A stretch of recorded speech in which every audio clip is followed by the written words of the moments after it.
morning and welcome to the latest live session in the MediaNet Virtual Roundtable series. My name is Karen Schroeder. I'm the Managing Director of MediaNet and publisher of Development Finance Today and Bridging and Commercial. If this is your first time tuning in, thank you for being here. We encourage you to ask questions throughout and we will endeavour to answer as many of them as we possibly can.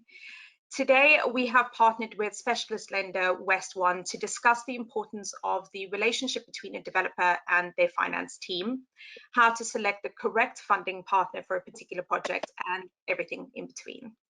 To provide additional perspective, we have a panel of 3 brokers who do a lot of work in this space. I'm very much looking forward to seeing what they have to say on this particular subject. I think that we have managed to assemble a particularly expert group for this. So get ready to sit back and enjoy the session. Before I hand over to the panel to introduce themselves, I'd like to do a very quick overview on the topic at hand. So we all know that a lot has changed in the last year and a bit, but many of the tenets of this particular topic predate the pandemic and all of its associated challenges. Given how increasingly varied, competitive and liquid the funding space has become even before 2020, and with so many options available, how is it that a developer can and does select the perfect finance partner to join them on that scheme's road to success? It is undoubted that pressure has mounted since last March, however, as disruptions and delays, threats to cash flow, the availability of materials and countless other factors have caused developers to really take stock of their situations and the people that they're surrounding themselves with. The need for creative structuring, reliability and forbearance has surged in importance. And with that, understandably, comes an in-depth review of the lender or lenders involved and how they're set up to support development projects throughout the cycle, which we now know can be even more unpredictable than previously assumed. Something we hear time and time again during these sessions is that it's extremely rare for a development project to reach completion completely free of complications. So it can make all the difference who is with you on that journey. There are reports in a rise in landlord developers, those dipping their toe into the market for the first time, and also recently an interesting grey area that's emerging where refurbishment meets development finance, all of which hint at a possibly less experienced cohort of people entering the sector and making the ideal partnership with lender, broker, and all third parties that much more crucial.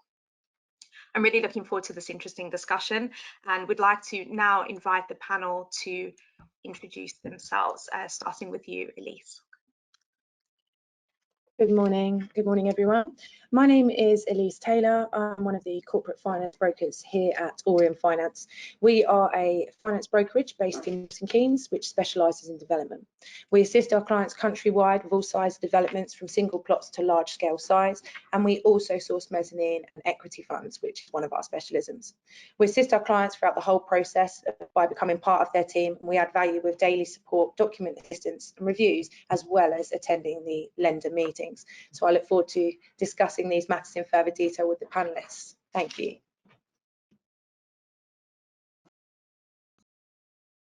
Over to you, Jason. Yeah, hi there. My name's Jason Hode, owner of Boutique Capital. We're brokers that specialise in the bridging and development funding space. Short and sweet.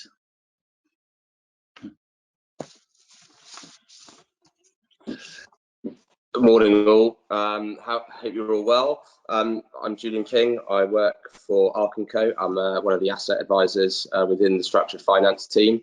Work with developers and investors across all facets of, of property, with a particular focus on development finance, raising senior debt, mezzanine debt and equity to bring the projects to life.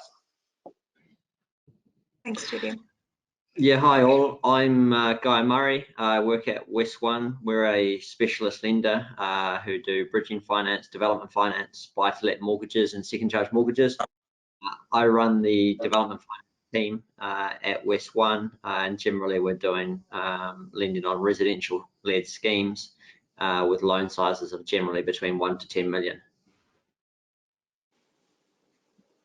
Good morning all, my name is Michael Grant. I'm Head of Sales at West One for Bridging and Development Sales.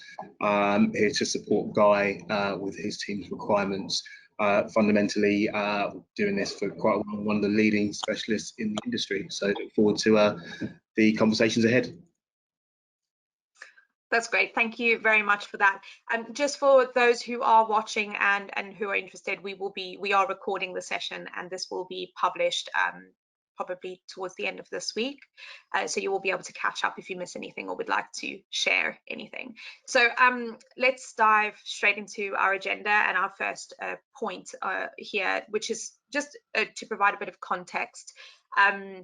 We'd love to see an overview of what the market looks like right now, the development market, the types of funding options that are available, and anything that the panel is seeing from a trends point of view, which includes opportunities, any changes that you're witnessing in borrower requirements.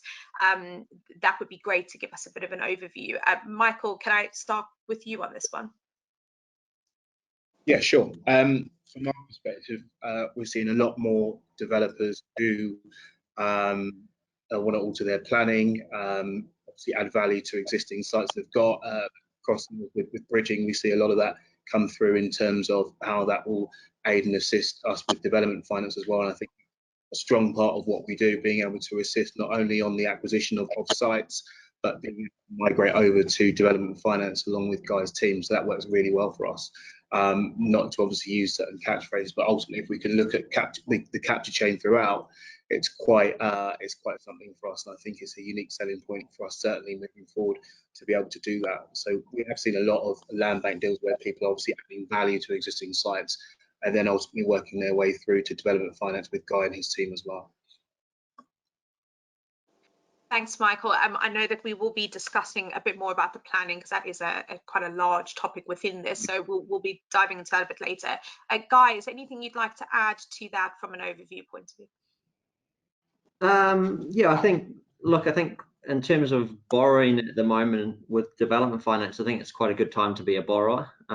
There's a lot of appetite, you know, speaking from our point of view, we've got a lot of appetite to lend into the development finance market at the moment. And we've had a pretty busy and strong start to the year. So looking broadly across the market as well, there's a lot of players operating in the market. Last year we had a bit of a strange time, but obviously this year everyone seems to be back with a lot of appetite to lend, lending generally up to 65% loan to GDV. Some lenders are going up to 70. So if you're looking to borrow money at the moment, I think it's a good time to do it, and you don't really have any hangover from what happened last year. So yeah, I think pricing is being quite competitive at the moment. I know, you know, a lot of lenders are putting out pretty competitive rates, both margin and fee wise. So yeah, I think it's a good sign for the market with the year ahead. You know, I think from our perspective, we've seen a lot of developers try to find sites early this year. A lot of demand early on for development finance, which is really pleasing to see, and you know, helps grow all of our subsequent businesses. Thank you, Guy. Jason, from your perspective, do you agree with the sentiment shared by Michael and Guy? Are we getting back? Yeah, 100%. Obviously, you know, with the issues that we had last year, many of the sort of debt lenders had reduced their appetite more or less overnight when we obviously went into the first lockdown. And I think obviously, you know, moving forward, you know, over the last sort of 2 to 3 months, if not more than that, a lot of the lenders are back to pre-pandemic levels. So I think that, you know, I think also seeing on that sort of basis as well, the types of sort of schemes that we're seeing, there's still a lot of obviously flatted schemes out there, but obviously we're seeing more and more in the last year as well with the permitted development of office to resi in that basis as well. So having a lender like West One is another scenario where you think that potentially you can take them, as Michael spoke earlier, taking a life cycle through the initial bridge, that obviously then they can either, they're buying unconditionally, for example, it could be a pub, it could be anything that might need some you know, getting a planning to get that uplift, and then obviously the likes of Guy can then step in to take the initial bridge out once that planning's been approved, to actually then sort of move forward. And obviously then there's the same scenario with with somebody like West One again, the exit scenario where the sales tails, as we all know, the last year or so, sales tails have sort of slowed down because of the pandemic. Hence, there's been a lot of issues and things raised, and obviously with the CBILS facilities that came in to allow developers to obviously, you know, get that exit and get something back from the issues that they were confronted with last year. But in general, you know, I think the market since really sort of August last year, really, the market's been very, very buoyant. And there's more and more developers that are getting sort of, you know, bidding on things and getting outbid on things. So, you know, it does say something, I think. Thanks, Jason. Elise, would you agree with that largely? Yes, I would completely agree with that. I would say throughout the pandemic and obviously pre-pandemic, we were always very busy. But I would say like over the last 6 to 9 months, there's been a genuine increase in active developers looking to purchase sites and move on options that they've perhaps been reviewing for some time. So I completely agree with Jason and Michael. There is a lot of action in the development space, and having good support networks, lenders, brokers are really quite key in that. So I agree. Thanks, Elise. And finally, Julian, just to get your view on any trends that you're picking up at the moment at ARC & Co.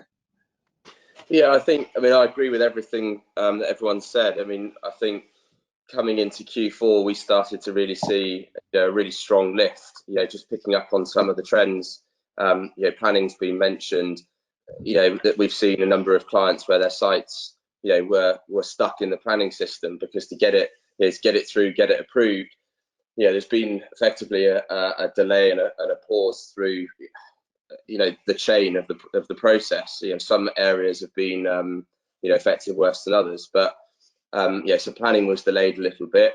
You know, I think, you know, I've got a number of clients that are working on housing schemes, and, you know, I was a bit nervous going into the pandemic that the price points were all sort of, you know, 1.2, 1.3 sort of level. You think, well, you know, is that going to be affected? But actually, with a lot of people looking to move and get a bit more sort of open space out of, you know, various main hubs, you know, predominantly around the southeast, I guess.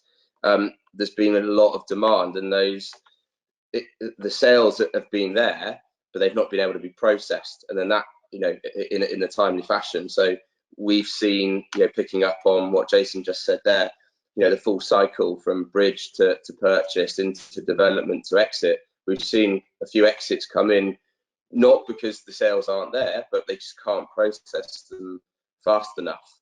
So just to give them that little bit more time, then that then flips into, you know, why are they doing that? It's not necessarily because they're under pressure, you know, on their senior debt. It's because they're under pressure on their own pipeline to get their other sites in their, you know, that's the business strategy moving and getting that money redeployed back into their business. So it's about, you know, the firepower and the strength of the equity.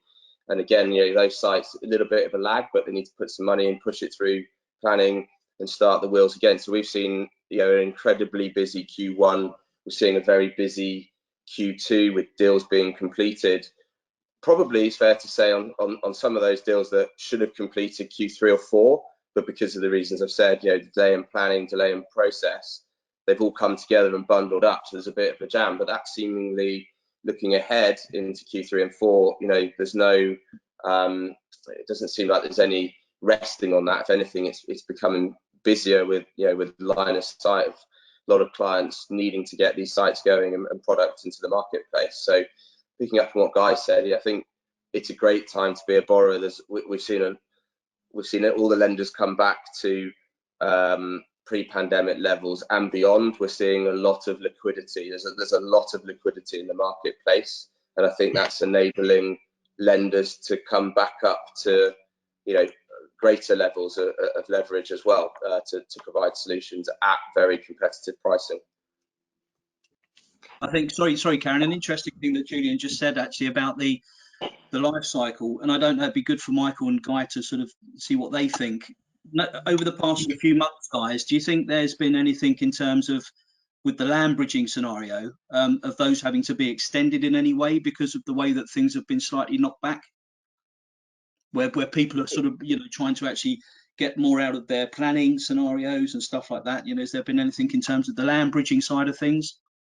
Yeah, I think from our perspective, we've seen countless deals where we are bridging a longer term, maybe a 12-month bridge to work up planning or even enhance planning to make sure the schemes are well geared towards, you know, changes in the market. And also we're seeing so that's the front end, I guess, a lot of land deals which will flip into development finance coming from bridging finance. But also I think at the back end, Julian just mentioned it briefly then, the sales market's been strong, and we see a lot of the data from right at the start because we lend across a lot of development sites. So the sales market is really strong, and developers are able to get, you know, a lot of sales agreed off plan, but it is taking a little bit longer to get through the conveyancing, to get the mortgages through, and just, you know, that's down to, you know, sometimes chains. So especially on the higher value units, as sort of Julian just mentioned, you know, the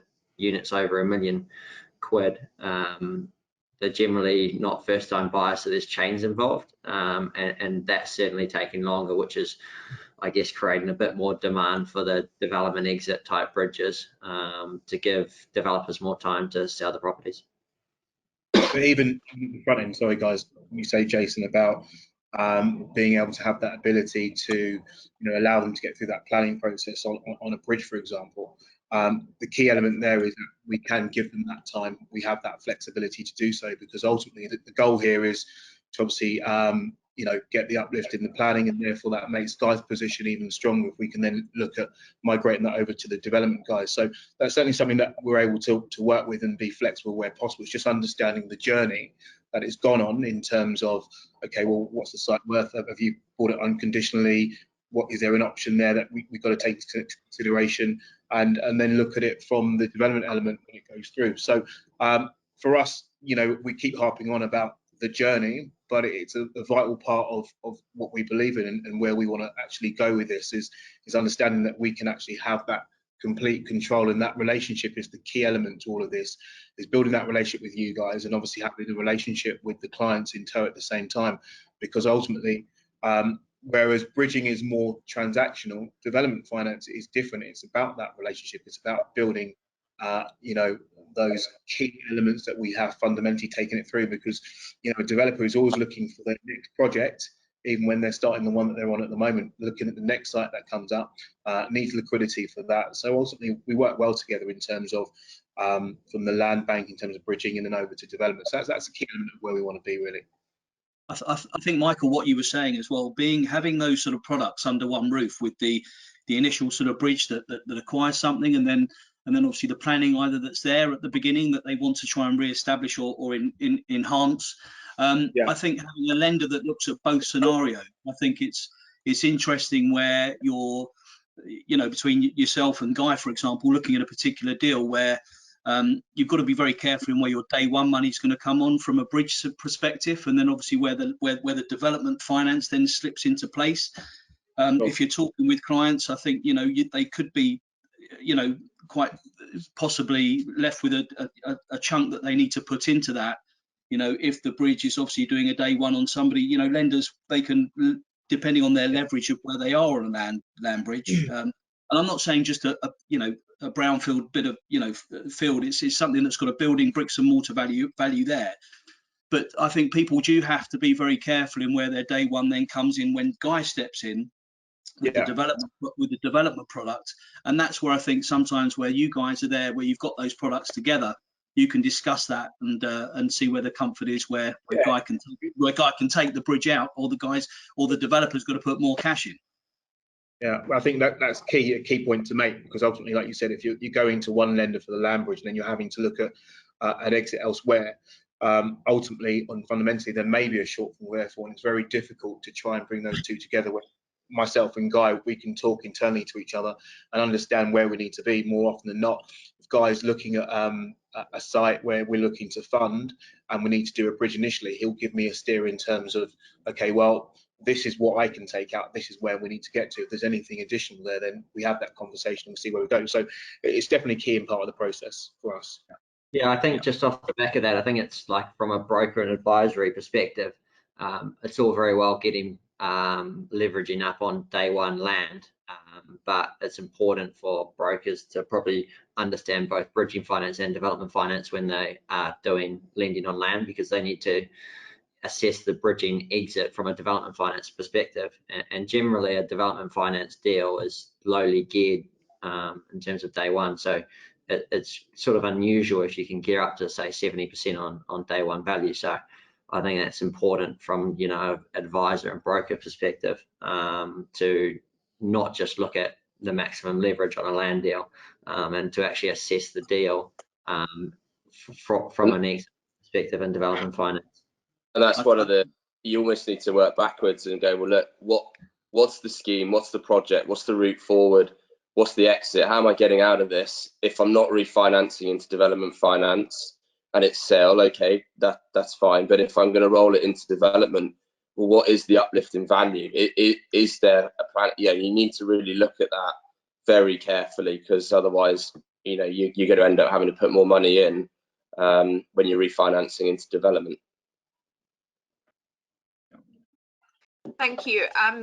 I think we're talking a lot about the importance of obviously the lender part of this relationship as well as the specialist broker part. However, there are obviously other parties that developers need to have as part of this team, namely, you know, quantity surveyors, accountants, solicitors, contractors.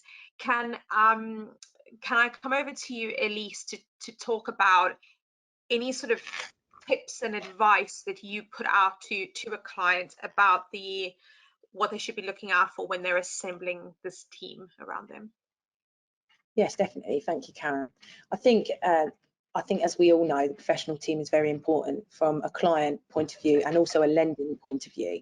There are some key staff members that you can have involved in your development, particularly if you're at the start of your development career. A good quality project manager and other professionals can really assist in regards to supporting the lender and giving you the gearing you're looking for. But I also think that there are other people that can be surrounded there. So architects, I think they bring a lot more than they're given credit for. I think they bring a lot to the table. They can also support with other key professional introductions as well. I think a good quality professional team around you is very key. But I will also say, not just because we are brokers, but a good broker is really valuable, because if you've got somebody who specializes in something else perhaps and they're going out to the market, they're not aware of that there's nuances or perhaps your nuances as a client. So I think having a good broker is a great start, because not only can they support you with your finance, but they can introduce those other key professionals if you're at the outset, and also remind you to check reviews and other professionals and have conversations surrounding those people. So I think really it's key to have a good professional team, but the broker's top of the list in my opinion. Yeah, I think Elise touched on a really good point there, because a lot, you know, why do you use a broker? And a lot of the time it's, you know, it's knowledge of the market, but that's not necessarily just financial knowledge. That's knowledge of the process, knowledge of, well, what if things go wrong, how to get out of things later down the line. And, you know, one thing that we work very closely with our clients is really staying with them right the way through the journey of, you know, from start to finish of that development into the next one, and then that full journey. So, you know, we'll attend the site visits, we'll look at the construction methods, you understand that, and making sure that the bank understand how they're doing things, because if you're doing all of those things correctly, it makes the borrower's life a lot easier to draw down to get their money, and also makes the lender's life a lot easier to, you know, in terms of the communication. And I'd say the bit that overlays that in terms of the professional team is really having a really good QS that really understands the bank, that really gets on well with the professional team, you know, that's on site and delivering the construction, because that all then feeds back, and that's really the link, you know, between bank and borrower drawdown. So again, having us, you know, having a broker alongside that really just smooths that out. And if there are problems, and, you know, development's always got some form of a problem, program's gone out, there's something in the ground or whatever it might be, where maybe the cost goes up a little bit, or maybe you have to, you know, later down the line, there's almost like an option B, and you actually you've paid down some of the loan, but you want to go back in because you've got an extra unit or an extra few units on the scheme. So it's being able to communicate through the team properly to help the bank and the borrower ultimately. I think just voicing on from what Julian said as well, I think in terms of when the monitoring surveyor does his initial sort of report for the lender, you know, a lot of these things come out at the beginning in terms of any gremlins that could be there in terms of bill costs. You know, I think a developer has to be extremely honest in prepping his reporting towards what they're going to be doing. You know, something where you're trying to think, well, certainly in the days of old when capital growth was flying, you could probably get away with that. But I think you have to be very, very honest with yourselves and having, you know, the backup of local agent knowledge in terms of comparative evidence that these are really, really important. And obviously, depending on the size of who you are as a developer, you'll probably have your own monitoring surveyor potentially in-house, like you would have your planning consultants. So a lot of this is done sort of well in advance. But if somebody's starting out, they're the keys. And obviously, you know, we touched on with the contractors, you know, you've really got to have an experienced contractor in what you're doing. You wouldn't be using a contractor on an airspace development if they've never done one before. So it's all those sort of things that have to come into that scenario. And also the lender's got to be comfortable with everything that's involved. So yeah, I mean, it's so important to have the right professional team around you. And again, you know, these are the things that from a lender's perspective, when you know, Guy and Michael are looking at that, they're looking at you know, how strong these contractors are and bits and pieces for that, really to give them the comfort as well.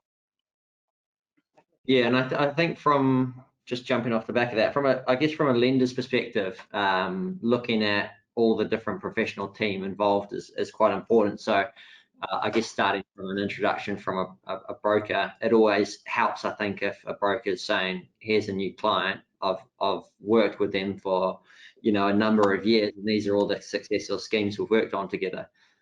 Straight off the bat, when you get an inquiry like that, you're probably going to be a bit more bullish maybe in terms of leverage and pricing, just because you can straight away rely on the experience of someone having successfully worked with them before. So that's from the start. And then I think from a lending perspective, in terms of looking at the professional and team involved in the construction element, if they've worked with them on a number of sites, it always helps get us more comfortable. But yeah, I think important professional team is from broker to, you know, design team, structural engineer, architect, because a bad design team, first of all, can get you off to a bad start on the construction side. Then if they've worked with the, you know, the main contractor previously, that always helps and gets us more comfortable. And then, you know, I guess experienced developers will have all their sort of preferred suppliers of who they're buying everything from, which is another part of it. But yeah, look, I think from a lending perspective, if you can get comfort that they've worked with the team, that they've surrounded themselves for a long period of time, rather than, you know, it's the first time for everyone getting together and working, then I think, you know, from our perspective, the credit risk should be better. Mm-hmm. Coming to you, Julian, just with a question about when a developer client approaches you, where do you start with pairing them with the right funder? What are the initial first steps? Maybe perhaps looking at rate, leverage, any other factors that are particularly important to them in the scheme? Sure. I mean, it's always, I guess the first thing, it's a bit like, I always sort of laugh, it's a bit like dating, isn't it? You kind of got to put the right people together, and you're either going to get on or you're not. And I think part of that is to really break it down into the steps. You know, what is it? You know, so sure, it's about understanding the scheme and the product and the price points of the product.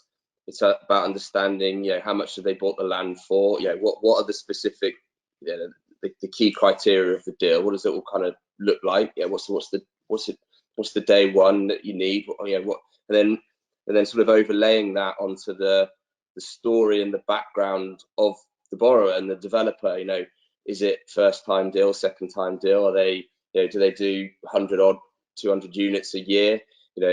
Have they done lots of flatted schemes versus housing schemes? Do they, are the cap values high? The capital values, are they high? Are they housing? There's a difference, between funding sub £600,000 houses or flats, mid-level, let's say million to 1.5 million, and then big houses or specialist projects where it might be let's say 5 to 15 million GDV on a single asset. They all provide, there are lenders for all of those, and then so it's about identifying the right lender for the project, the story and the history of the developer, as well as then understanding, okay, well, how much leverage do I need, how much pricing do I need, which then what pricing do they want to pay or works. But ultimately then it becomes less about pricing and it's more about, well, I can get that leverage there or structure a deal in that way to get you the funding to deliver the project, and then effectively the pricing will then be the price for that product so that sort of loan product against that property product, if that makes sense. So, and again, I think when you look at that and you go, I've got some clients that will do, first time buyer flats, for example. You'd use a different lender for that product than you would houses of 1.5 million. And there'll be a different leverage and different price points for both. But ultimately, what you've got there are basically two markets. You've got two different risk points, or in terms of product risk. So you need to spread that risk accordingly with the lenders, which then ultimately comes into their ring fence all of that into like the corporate strategy of the business. So that's the bit you then really need to get a grip of to sort of really understand, and then the rest will kind of flow from there. Just tapping onto you, Julian, on that basis, I think when you're looking for a lender, depending on the size of the scheme, I sort of base it into about sort of three channels really. You sort of got the £5 million below market space, the lenders that have that appetite, and then you sort of 5 to 15 million in terms of GDV, and then you've got a sort of 15 million plus, which obviously is, the more you go up that sort of spectrum, the less and less sort of lender is out there to choose from. And I think it can be good direction from if a developer to get that direction from a broker rather than wasting time. You've got that relationship where you can go to those sort of type of lenders, just depending on where the schemes are. You find it sometimes if somebody's starting out, there could be a £1 million, £1.5 million GDV scheme, and that even restricts your audience because it's very, very low. But it could be a nice little scheme in the Cotswolds that could be 3 or 4 flats or something like that. So it's having a broker on board just gives them a bit more direction and saves them time, and you can get to getting some indicative terms quite quickly once you've analysed it. So. Guy, what to extend Julian's analogy for the dating analogy, what sort of developers are swiping right on West One? What is your perfect mate? Yeah, I think I guess what we're sort of looking for is I guess experienced developers. So we want people that have done it before. So usually we're looking at least 2 similar projects, and essentially we're not really looking for the first-time developers because we think they inherently make a lot more mistakes. So we're sort of positioning ourselves in the market where we're actually offering quite large loan sizes, so we want to be lending to experienced people. So I think to start with, the developer's experience and their background, what they've got going on in the business is important. We like to lend with developers who have big goals, so will do multiple schemes a year and want to grow their business. I also always think we are a business, a lending business, but we're actually helping development companies to grow their businesses as well. So I think the business perspective in terms of us providing debt for a business to keep growing, although you look at it on like individual sites, and all development deals are done on individual sites, is generally a bigger picture in play. So I think the developer itself is important, and then in terms of the obviously location, it rings true. I think in development finance, just looking for good schemes in good locations. We're quite happy to look at high value stuff as well. We don't have a hard cap on that, so it's just about understanding the deal and limiting leverage if we think things are a bit higher value. But yeah, I think at the end of the day, it's pretty simple. You look at the developer, the security, and make a judgment call on what you want to lend on that basis. But yeah, as I say, yeah, we're just looking to lend to good developers to help grow their businesses. And you know, every time we do this with brokers' businesses as well, they help us to grow our businesses. We'll help brokers to grow their businesses as well, because we provide, you know, I guess the end service on what they're providing as well. So yeah, we always like to think of it as, you know, all working together to keep growing each other's businesses. Yeah. What is happening to the brokers then? Maybe Elise, you can start us off with this. Guys mentioned that first time and the less experienced developers are not really their flavor, but there are those that are probably coming to you in this situation. What do you do with them? Where do they go? What's the perfect type of lender for those types of developers? I think you have a lot of people that are just starting a development journey, and I think realistically getting a handle on what they've actually undertaken as an individual is really key, because some people say they're starting on their development journey and they may have converted their nan's house or something, or they could be a buy-to-let landlord who has undertaken 3 conversions of their own properties previously and can document that, which is very different in my opinion. So I think realistically getting a grasp of what they've done, what they're looking to do, and in some instances bringing them back down to the ground. So if you've got a first-time developer that's come to you with a scheme of 6 houses that have all got over £1 million value, for me, I would be very honest and say, unfortunately, without bringing in a JV partner of a good quality contract or something similar, I'm afraid this wouldn't be one for us. So I feel that very honest and clear approach is very key with first-time developers, and scaling down what they can actually do and encouraging them to grow organically would be my first starting point. So getting a handle on their experience and the development they're looking to do, and just having an honest conversation really. But there are lenders for the newer developers in the market. They are slightly more pricey than the likes of West One.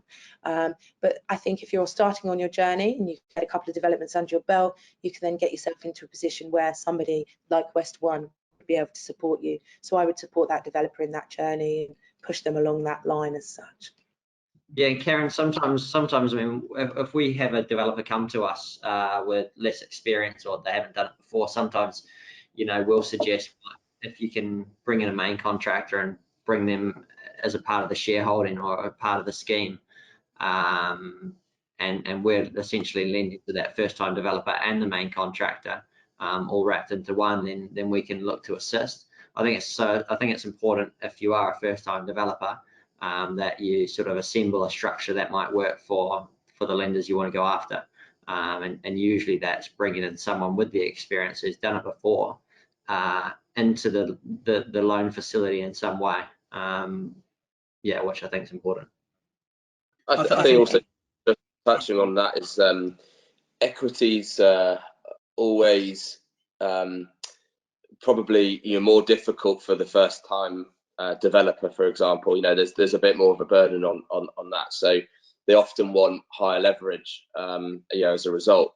But I think a lot of lenders will be comfortable backing a first time borrower if, using Elise's example there, maybe they've done some conversions, maybe they're not just but maybe they're doing I don't know, their first development of 3, 4, 5, 6 houses, if they're priced sensibly, then I think they'll be able to get. But yeah, there is a lender for every scheme, every project, every client, but it might not be at the leverage that they want or need, or it might not be at the price point that they're expecting. So it's managing that expectation, which then kind of brings in another question: is could they structure the deal slightly differently, perhaps, or really just encourage them to come, probably be more realistic on the leverage, to come in.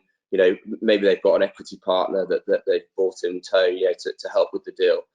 So I think just giving those some of those points some consideration can be the difference between finding a lender and not. I think also going back to the broker relationship with the client and building things up. You know, I worked with a contractor last year who was contracting for the last sort of 10 years, wanted to start doing his own development, had in-house teams anyway. So, but it was, we were finding obviously going out to the market, the appetite was still, well, have you done one or two schemes? Well, you haven't. So it was finding that scenario that Julian quite rightly said. There is a space for them, and it will be mitigated price wise in terms of where they position it, and this particular client has, you know, come through because it's not as if you're a developer that's, you know, turning up on site and just he's been involved in rolling his sleeves up, being a part of the contracting team before, so he knows exactly what to expect. And ultimately this particular client, who's now done his first development scheme, absolutely flew through it. The only thing that he found was slightly frustrating for him was his build costs, because obviously he understood that he could build it for X, but obviously from a lender's perspective, they've got to think, well, if anything happens there and we've got to step in, you know, this is where we build. And there was some frustration from there. So somebody who was obviously, you know, getting on that development track, but obviously he was doing contracting, so he did it in his sleep more or less all the time before that. We got there in the end, but and he's flown through his first scheme. So, you know, and then that then puts you into a different level that you go to another lender in future to obviously then get a better pricing structure for them on the next one. Or that particular lender will reduce their pricing, you know, on their next scheme due to where they sit. So, but yeah, and that's a really good point, because it comes down to trust at the end of the day. And you've got, you know, I've worked with some clients that, you know, they're really good at what they do, but they're really good at building, you know, multi-unit flatted schemes, but then they're suddenly building single, you know, super homes, for example, or the other way around. So actually they know how to build, they know how it works, but the product is so different, you almost need to be viewed again almost as, okay, fine, you've got that in the background, that's really helpful and supportive, you know, there is a lot of knowledge there, but you kind of need to prove yourself on this new product and that you can build a new product to a different marketplace.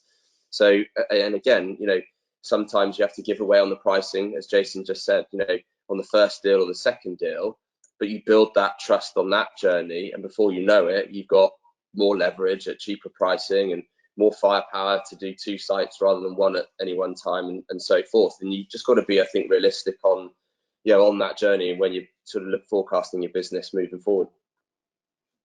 I completely agree. I think ultimately the world of lending can be seen as a moving feast, and with a good quality professional you can find your place at the table, and I really think that's what myself, Jason and Julian can bring to the table. So I think that's really important. As you've just pointed out there, somebody may have built a scheme of 100 beautiful apartments, but then when it comes to doing a beautiful estate of 50 houses, that is viewed differently, and we can assist in pointing them in the right direction and theoretically getting them a place at that table. So I completely agree. And I think going back to just the you know, the first time developer, it's you can get a lot of hearsay. Well, they'll come and approach you and they think that they can get high street rates. So it's when you're trying to sort of re-educate them that they won't be paying 4% above base on a development product, it takes them a bit of time, but yeah, it can be, again, that's from us to sort of educate them. Yeah, I was going to say it must be hard to manage the first-time developers' expectations in that sense, because I guess they're not only speaking to you, they're speaking to a few others at the same time. And I guess the job of a broker is important, that you don't have someone else who's going to promise them the earth and come up with nothing. And therefore, then you're essentially on the back foot to try and say, look, honestly, this is where we believe that you feel in the process what we can get you. So it's your job's very, very difficult, I must admit. And that's the thing. I think when you've got a local developer starting out who might be, you know, good, you know, has sort of used another developer as a mentor or something like that, and they've discussed over a beer that their pricing's this, and that becomes their expectation level. So it's yeah, I mean, you have to just nail that quite quickly. And like you say, sometimes at that stage they're probably looking for a bit of mezz as well, because it's their first scenario. So, you know, by the time you get your blended rate, you're still getting it, you know, sub 10% per annum. But yeah, it's they believe that they can get money for nothing, you know. And I'd always say that the it's not just the interest rate versus leverage you need to look at, it's the overall cost of capital.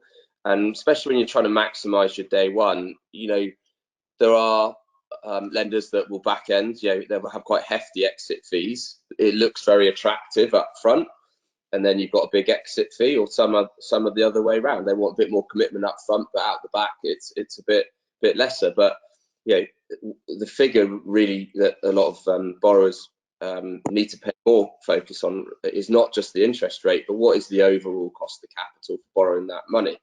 And largely, you know, depending on which lender you go to, largely they blend out broadly the same.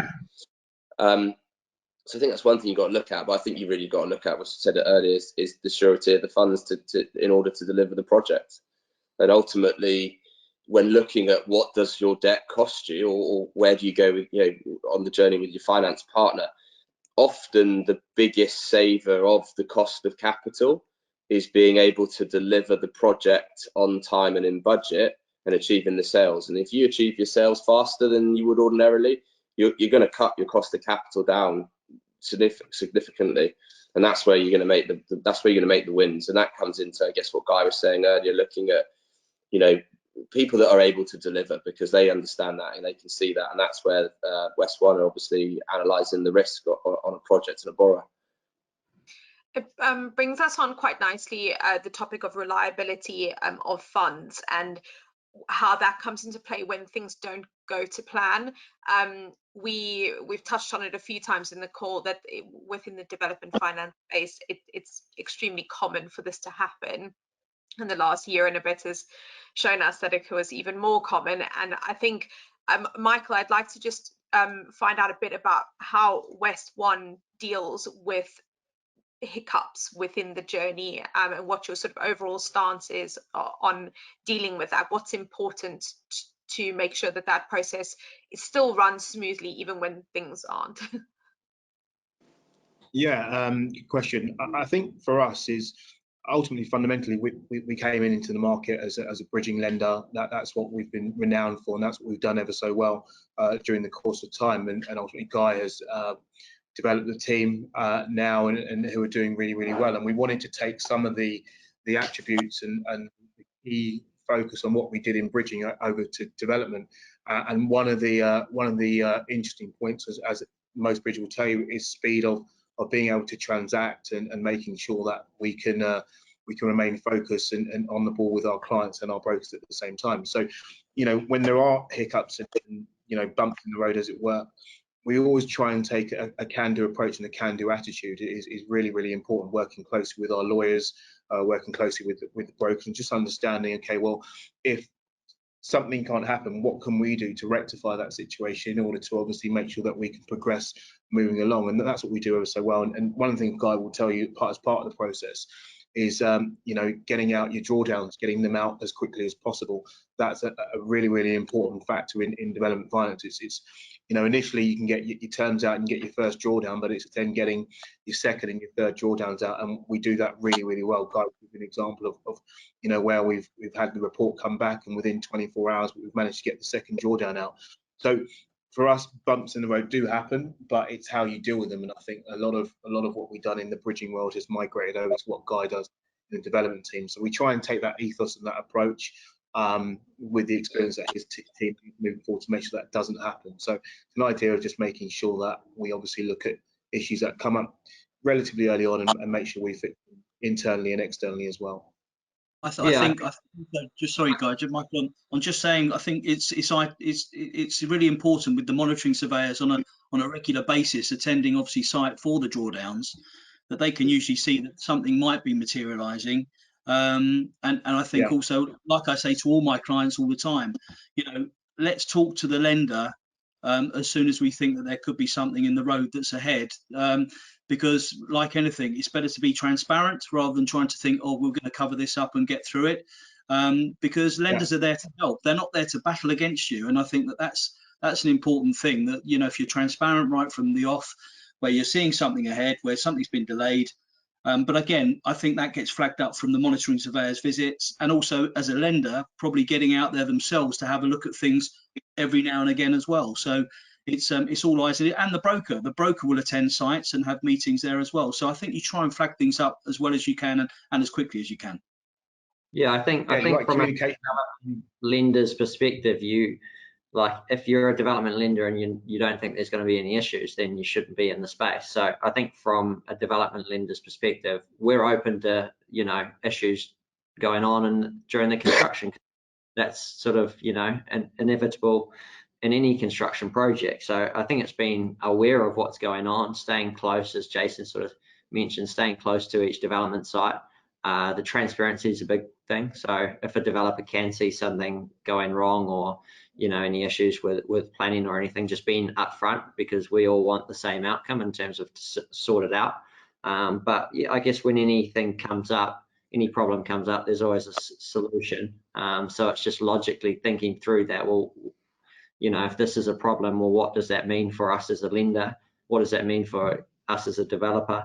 And then how do we fix it? And I think from a lending perspective, just being open to having those conversations is important. And then, you know, if you need, having the flexibility to be able to extend facilities or restructure facilities partway through, and just being open to that, I think is really important. But yeah, I think, you know, as long as everyone stays in good communication and has a good relationship all the way through, then, you know, we should be having the conversations up front as soon as things start or look like they might be going awry.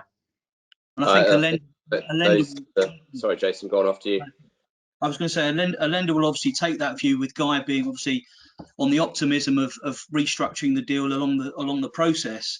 If things have been going to plan up until that time, I think if things have been, you know, no activity on site and things like that, you know, you're going against the lender in the first instance when you're coming to that scenario. So you've got to be showing that you've done over the course of that build period, things have been going to plan. So your lender's still going to try and back you on that basis. But if things are not working, you've been on site, Guy's been there twice in the last 2 months, and then there's been hardly any activity, you know, why is Guy going to be very sort of, you know, adverse into obviously working with them? Of course they want to have the outcome, but they've got to be seen on why are these situations arisen. So sorry, Julian.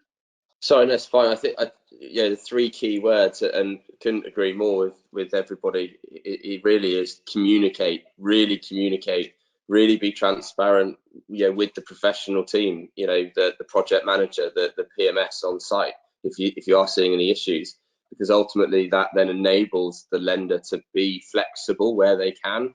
And you've got to remember, as you know, from the borrowing perspective, your banks or your funding partners, it might be debt, it might be equity, they are your partners, and you're in it together, and it is a team collectively, all of the professionals, from the lawyers, the valuers, the brokers, the lenders, the developer doing it, you get there together. And we've all worked on problematic cases, and you're tearing your hair out, you know, complicated structures perhaps, or whatever it might be. But in all of those scenarios, communication is what gets the deals done, and that's communication and that transparency is what's going to, you know, define getting the deal done. Well, there's so many deals through the process of a whole deal cycle, but ultimately going to deliver the product and return the money and the profit to the developer. All very good points. I think honesty is just really key from client side, broker side, lender side. I think that needs to be rang true throughout all facilities, conversations, and developments, really, in my mind. We are flying through this hour because it's been an excellent conversation. I do just quickly want to move on or return to a point that was brought up earlier around planning, and how working with the right type of lender will be able to assist in the process, and again looking at the uplift in value that was mentioned earlier. Guy, do you have anything you'd like to just add there for developers perhaps who are looking at sites pre-planning or subject to, or with the prospect of, and how you handle that? Yeah, I think the important thing is just to, if you're looking at purchasing a site pre-planning, if you're going to purchase it without planning, then selecting a lender who can lend on land without planning, and then looking at what we think the value uplifts to once planning is gained, and then how does the development finance exit look after that. So I think it's, as Julian said, I think earlier in the conversation, it's working it backwards and figuring out how much you can lend on any given site. So I think it's just having that foresight to look ahead and make sure you're taking the right borrowing on a site. And also, I guess in the event that you're buying a site without planning and transacting on it, then having a fallback for if your planning gets refuted. So what are you going to do then, and where's your exit affected then? I mean, an easy way to deal with it is just to use option agreements on land, so you don't actually have to transact until planning's granted. I think that's what most of the, I guess, professional property developers do out there. They use option agreements to good effect. Yeah, I think just touching on that, Guy, I mean, I said earlier that sometimes you've got to look outside the box and look at the structure of the deal.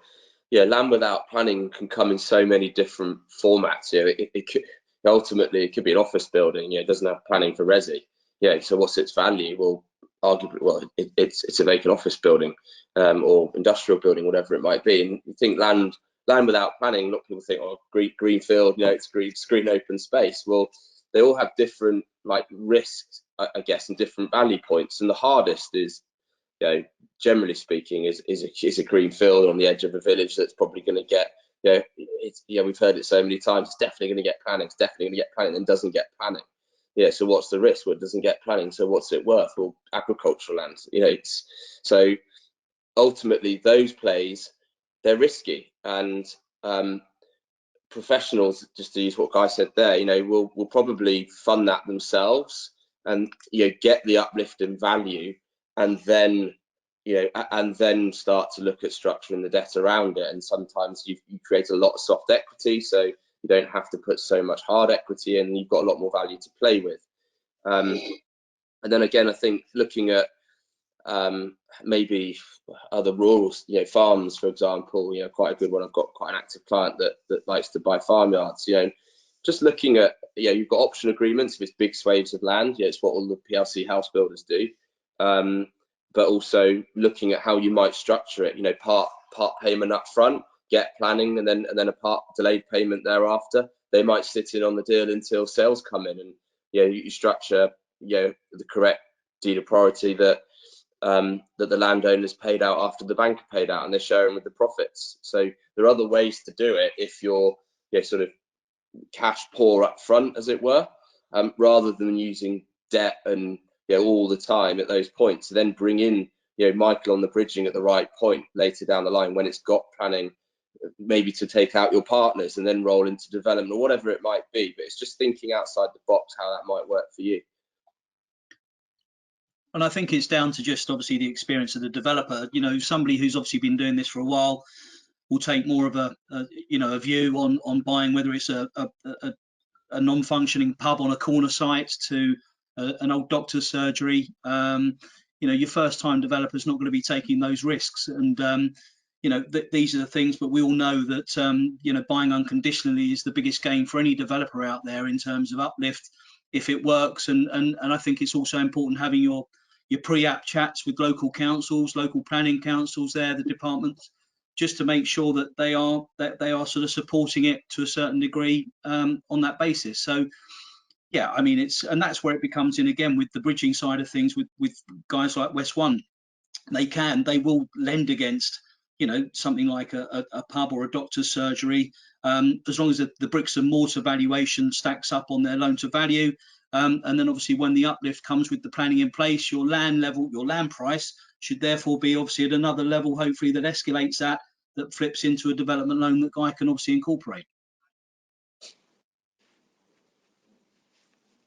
Thank you, everyone. I just have one question I'd like to get to from the audience. We've had a few, but a lot of them had to do with the transferable experience for first-time or inexperienced landlords, and I think we've covered that quite a bit. But we have a question here, which I believe, Guy, you'd be happy to answer. And the comment is, expert advice is also needed for developers when it comes to sustainability and biodiversity. Proposals in the Environment Bill expect new developments to deliver a net increase in biodiversity. With this on the horizon, what are lenders looking at making sure that the team and the developer have this on their agenda moving forward? Yeah, I think the sort of sustainability and biodiversity side of it comes to the wider development team, which when you look at it, there's a lot of different professionals involved. But these usually are dealt with, I guess, throughout the planning process. So there might be pre-commencement conditions or various conditions that they've got to adhere to throughout the development in terms of biodiversity and sustainability.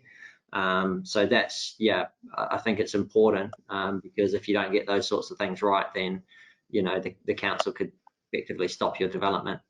So usually that's dealt with up front in terms of, you know, there'll be reports around how they're meant to deal with them throughout the planning process, and then that'll get reported in within the monitoring surveyor reports that we first get, and when we're assessing the construction risk side of it. That's something that's obviously important to get the development completed in a compliant way. Thank you very much. Okay, so we're bang on 12 o'clock. I'd just like to do a really quick whip around the panel to see if anybody has got any final comments before we log off. Elise, any final thoughts from you on the topic? I just think that it's really key to be honest and open and present with warts and all. I think from a broker's point of view, when you're discussing with lenders, and also from a developer's point of view, be very clear, concise. Thank you very much, Elise. Julian? I think teamwork's key, so engage the team as early as possible, probably starting with your debt advisor, financial broker. Start talking about the structure of the deals that you're talking, that the developer might be looking at. What get into the history and the background of what's what they've done before, and start then to sort of line up who the right lenders might be for that project and that developer. So yeah, I'd allow time and communicate and assemble the team. Thank you. Michael? Yeah, for me, I think communication is ultimately the key word in all of this. And as you go around the room, you were talking about transparency, making sure that we're getting the right information from the outset, because it's important from our perspective, from a lender's perspective, is that if we're getting enough of the information at the very start, we can be clear and concise in terms of what our product offering looks like and help you through that journey from cradle to grave. So ultimately, if we're looking at it from Guy's team, they will go out and visit a site and really hold whoever's hand they need to hold it throughout the journey. And as I said, relationship for me is key. So that's the key word for me: relationship and communication. Thanks, Michael. Jason? Yeah, I think it's, again, we're just going back to this information scenario that you've got to try and create as much as you can right from the outset, in terms of, a developer's, whether it's their first or their 20th development, you want it packaged in the right way. So that's where the broker comes into themselves, where they can create, the development track record, the pocket CVs for who's involved in it, asset and liability statements. The more information that you can provide, to the lenders right from the outset, you're going to get the pricing right from the outset of where it is, not somebody coming back and saying, oh, we can now do this, now we've got more information. It just gives everybody just a head start, and obviously, people can move forward and we can get things done a lot quicker as well. Yeah. Thank you, Jason. And Guy? Yeah, I think the key theme also has just been everyone wants the same outcome. So everyone wants a successful development, whether you're the lender, the broker, or the developer, or the architect or structural engineer. Everyone's working towards the same thing. So I think, working together with every different professional element is really important. If you can do that and you partner with good people, then you should bring success to your development. Thank you very much. Thanks, Guy, Michael, and West One for supporting today's session, and also to Julian, Jason, and Elise for sharing your time and your expertise. It was probably the quickest hour I've had in a while, so thank you. The conversation was brilliant. To everyone who tuned in to watch, thank you. If we didn't get round to your questions, we will be sending round the details of the panel, so you can always drop them a line direct, and I'm sure they'll be able to help you. We've definitely struck something on the experience and the first time aspect, because we've got quite a few questions coming through about, would you consider this, would you consider that? So there's a lot of interest out there about that particular area. So thank you very much. Have a wonderful rest of your day and week, and we'll see you next week here again. Thanks very much. Thanks.